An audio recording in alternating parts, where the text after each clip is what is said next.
हरे कृष्णा। आप सभी का ड्रॉपलेट्स ऑफ नेक्टर चैनल में स्वागत है। आज हम जगन्नाथ अष्टकम के तीसरे श्लोक पे चर्चा करेंगे। जगन्नाथ अष्टकम यह सुंदर गीत आदि श्री शंकराचार्य द्वारा रचित है और श्री चैतन्य महाप्रभु स्वयं अंतिम के 18 वर्ष में जब वो जगन्नाथपुरी में रहे तब वो इसको रोज़ नित्य रूप से गायन करते थे। तो इसके प्रथम 2 श्लोक में चैतन्य महाप्रभु कृष्ण के रूप का गुणगान किए हैं। कृष्णा वृंदावन में क्या क्या लीला किए, कृष्णा कैसे वृंदावन में रहे, कृष्णा के माधुर्य, कृष्णा के सौंदर्य का सुंदर रूप से गुणगान किया गया है। अभी तीसरे श्लोक में चैतन्य महाप्रभु बता रहे हैं कि कैसे वही कृष्ण अभी जगन्नाथ में जगन्नाथपुरी में आके जगन्नाथपुरी में जगन्नाथ के रूप में रहकर क्या कर रहे हैं। इसका यहाँ पे बहुत सुंदर रूप से गुणगान किया जाएगा। जैसे चैतन्य महाप्रभु बताए पहले कि कृष्ण जो कि वेणु बजाते हैं, मोर पंख धारण किए हैं, पीताम्बर पहने हैं, तो ऐसे कृष्ण अभी अम्बोदस जो समुद्र के किनारे जो ये सुंदर जगन्नाथपुरी बसा हुआ है वहाँ पे आ गए हैं। वेणु गीत में वेणु गीत आता है श्रीमद् भागवतम के 10वें स्कंद में। 10वें स्कंद में ये वेणु गीत आता है। 10वें स्कंद के 21वें अध्याय के 5वें श्लोक में स्वयं श्री जो वृंदावन की गोपियां हैं, प्रमुखतः श्रीमती राधा रानी, वो स्वयं कृष्ण के इस रूप का गुणगान करती है। बर्हा पीड़म नटवर वपुः करणयो करणीकरं बिभ्रद्वासः कनककपीशं वैजयन्तीं चामलं रन्धरन् वेणुरधर सुधया पुरयान् गोपवृन्दैर्विन्दारण्यं स्वपदं रमणं प्राविशद गीतकीर्तिः। तो इस तरह से बताते हैं कि कैसे कृष्ण जो कि बरहा अपीड़म, बरहा मतलब पीकॉक फेदर, और अपने सिर पे उन्होंने पीकॉक फेदर मोर के पंख को धारण किए हैं। उनका रंग जो है कर्णिका फूल के समान है, वो एकदम सोने जैसे चमकता हुआ येलो जो पीताम्बर है वो पहने हैं। वैजयंती माला पहने हुए हैं और वृंदावन के सुंदर वादियों में, सुंदर जंगलों में वो घूम रहे हैं और अपने वो अधरों से, ओठों से वेणु में अमृत भर रहे हैं। अमृत भर रहे हैं मतलब वेणु बजा रहे हैं। तो इस तरह से गोपियां भी इस वेणु गीत में श्रीमद् भागवतम में 10वें स्कंद में जो वर्णन आता है, सेम जो वर्णन करती है वही चैतन्य महाप्रभु इस हमारे जो जगन्नाथ अष्टकम है उसके प्रथम 2 श्लोकों में वर्णन किए। अभी तीसरे श्लोक में यहाँ पे चैतन्य महाप्रभु बता रहे हैं कि वही कृष्ण जो कि यहाँ पे उपस्थित थे, तो वही अब यहाँ पे जगन्नाथपुरी में आके क्या करते हैं। तो आइए इसके बारे में हम जानते हैं। तो पहले हम इस श्लोक का गान करेंगे। आप सब भी मेरे साथ गाइए। महाम्बोधेस्तीरे कनकरुचिरे नीलशिखरे वसन् प्रसादान्तः सहजबलभद्रेण बलिना सुभद्रा मध्यस्थ सकलगुरु सुरसेवा सरदो जगन्नाथ स्वामी नयन पथगामी भवतु मे। जगन्नाथ स्वामी नयन पथगामी भवतु मे। तो बहुत सुंदर रूप से यहाँ पे बता रहे हैं चैतन्य महाप्रभु कि कैसे कृष्ण जो कि वही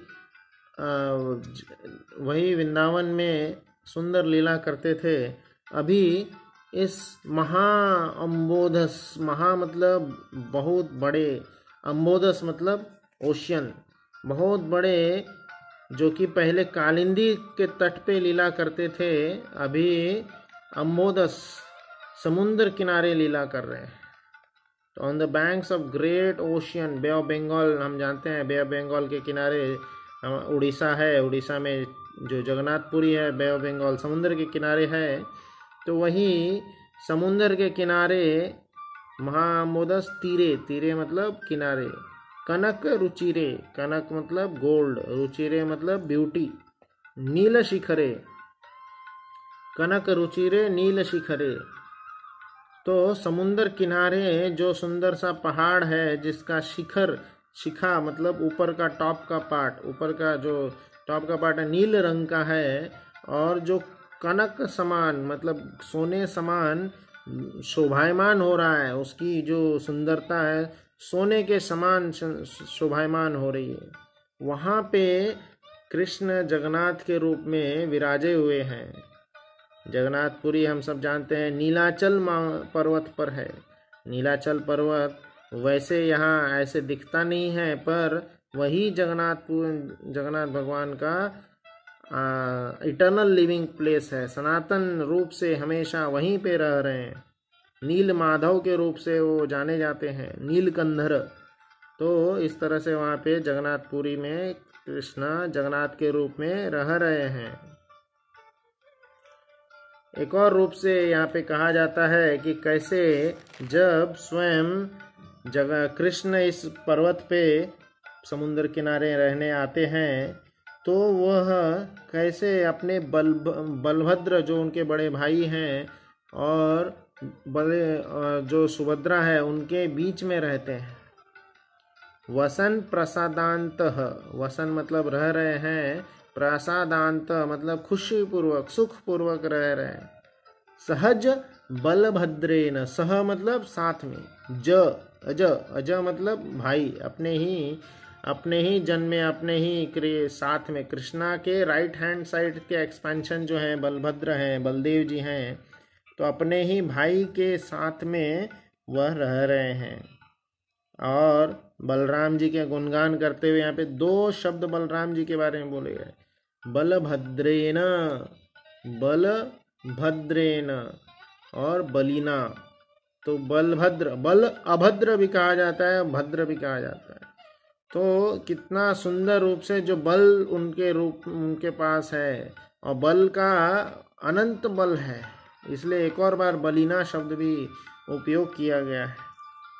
बलराम जी का शक्ति का बहुत सुंदर रूप से यहाँ पे गुणगान करते हुए कृष्णा उनको याद कर रहे हैं, और उनके पिछले गुणगान को भी याद कर रहे हैं कि कैसे बलराम जी ने प्रलंबासुर का वध किया था। प्रलंबासुर के बाद में जब हस्तिनापुर में भी कृष्णा के जो पोते थे तो सांबा, तो वो जब चले गए थे वहाँ पे और उनको दुर्योधन ने कैद कर लिया था, तो दुर्योधन जब नहीं मान रहा था, पूरे हस्तिनापुर को बलराम जी ने खींच करके यमुना में डुबाने का प्रयत्न किया था, और फिर दुर्योधन आकर के उनके चरणों में गिर के उनसे माफ़ी मांगते हैं। पूरी हस्तिनापुर को हिला के रख दिए थे, और क्यों ना हिला सकें, क्योंकि पूरा विश्व, पूरा ब्रह्मांड, पूरा यूनिवर्स, पूरा धरती जो है जगन्नाथ जो बलराम जी हैं, वो जब अनंत शेष के रूप में रहते हैं, तो अनंत शेष के ऊपर में अनंत शेष के फन के ऊपर में बस एक रुई के बल समान उनके ऊपर है। तो पूरे ब्रह्मांड को अपने सिर पे जो धारण किए हैं, ऐसे बलराम जी जगन्नाथ जी के बगल में है। और जगन्नाथ और बलदेव के बीच में सुभद्रा मध्यस्थ सकल सुर सेवा अवसरदो, सुभद्रा रानी जो मध्य में है उनके बारे में बता रहे। और कृष्ण के यहाँ आने का मुख्य उपदेश क्या है, मुख्य रूप से कृष्ण क्यों आए हैं यहाँ पे, उसका वर्णन कर रहे हैं। सेवा अवसरदो, फॉर, क्योंकि यहाँ पे क्यों आए कृष्ण, अपने भक्तों को सेवा देने के लिए। अपने जो उनके सुंदर सुंदर यहाँ पे जो भक्त रहे हैं वृंदावन में, कई सारे जो लीला किए, तो कई बार वृंदावन में बहुत सारे देवतागण जैसे ब्रह्मा, नारद, शिव ऐसे जो वहाँ पे आए थे, तो उनको सेवा नहीं दे पाए। वो स्वयं जब कृष्ण के रूप में लीला कर रहे थे वृंदावन में, तो किसी को सेवा नहीं दे पाए थे। वो सिर्फ अपने लीलाओं में व्यस्त थे।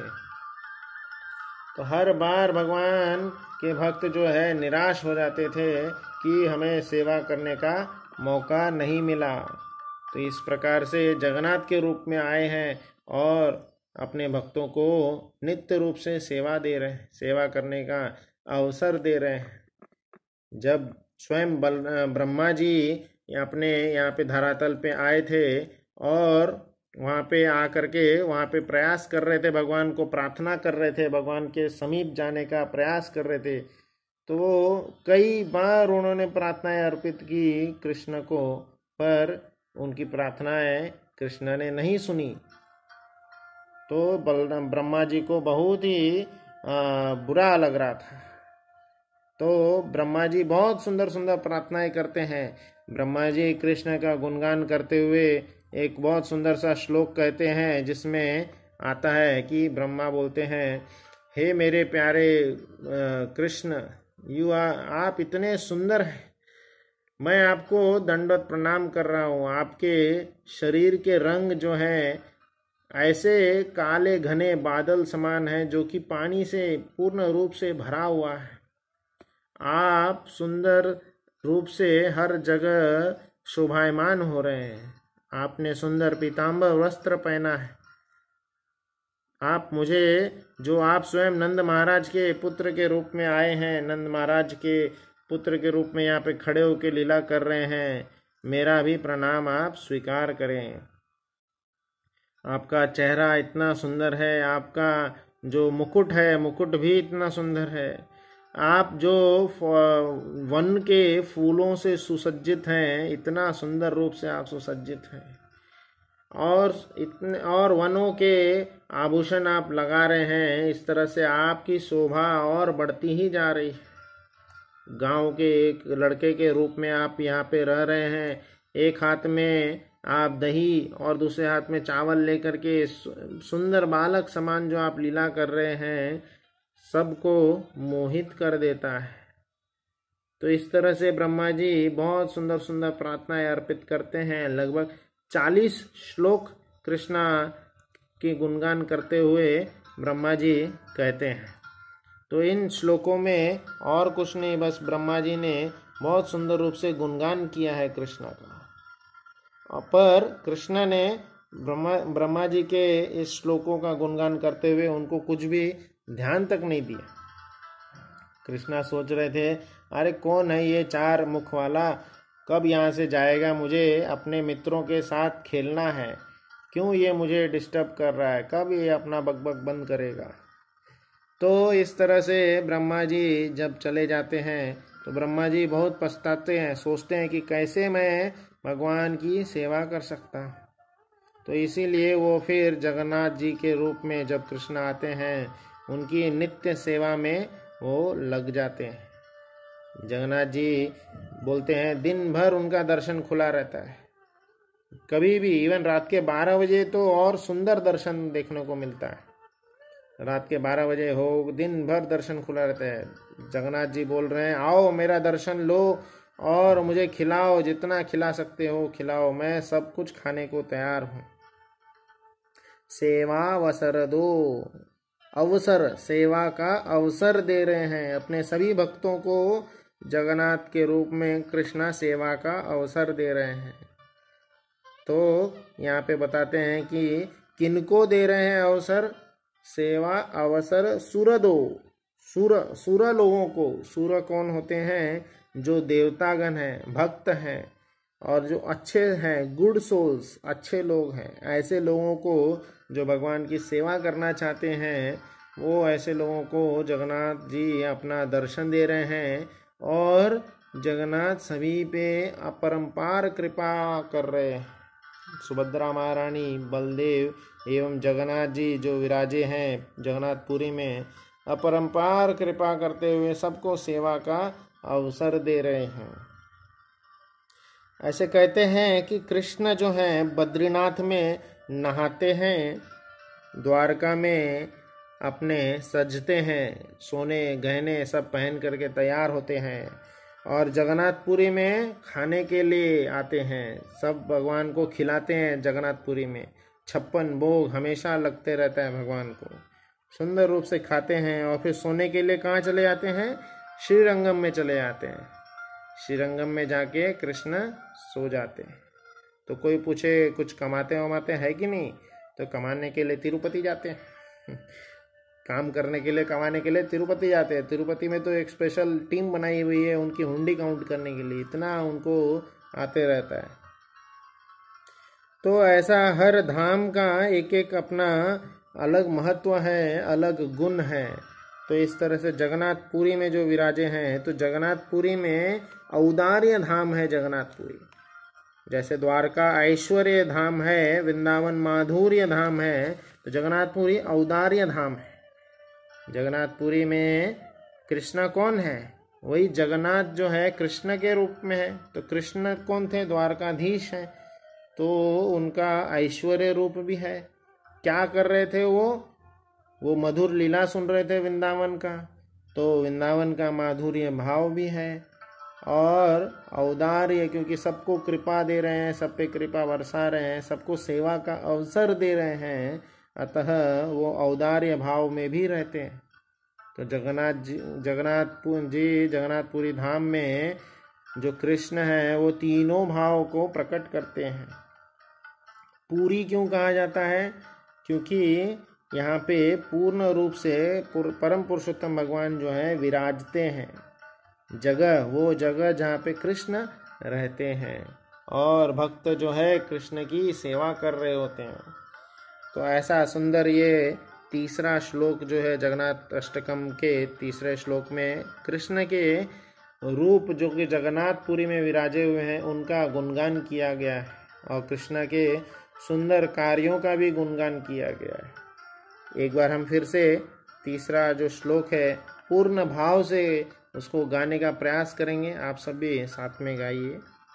महाम्बोधे स्थिरे कनक रुचिरे नीलशिखरे वसन प्रसादांत सहज बलभद्रेन बलिना सुभद्रा मध्यस्थ सकल सुर सेवावसरदो जगन्नाथ स्वामी नयन पथगामी भवतु मे।